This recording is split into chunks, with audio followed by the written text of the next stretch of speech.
দেশের মধ্যে 1 নাম্বার ঘুষখোর। শুনেছি কয়দিন পর মানে গিনেস বুকে তার নাম উঠে যাবি। এক তো এখনই না ধরলে আমাদের দেশের মান সম্মানও চলে যাবি। আজকে আমার মিশন হচ্ছে এই ঘুষখোরক কট খিলেন। আপনারা খালি দেখেন কেমনে এক আমি ধরি। ও স্যার আসমো। জীবনে এত টাকা কামাই করলু রে, তাও মনের কোনো সুখ নাই।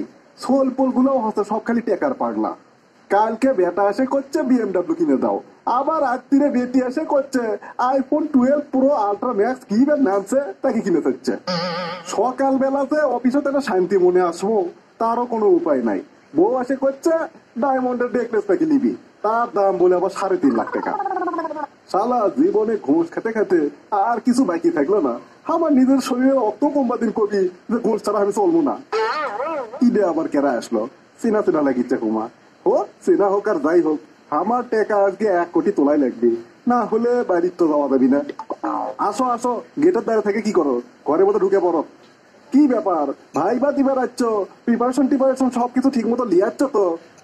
আর আসার আগে আমার সম্পর্কে বিস্তারিত খোঁজ খবর লিয়াচ্ছ তো নাকি? ভাইবা দিতে আবার কি প্রস্তুতি লাগে, যোগ্যতা যা লাগে শুনলে তো আমার আসি। আর পড়াশোনার কথা করছেন সেটা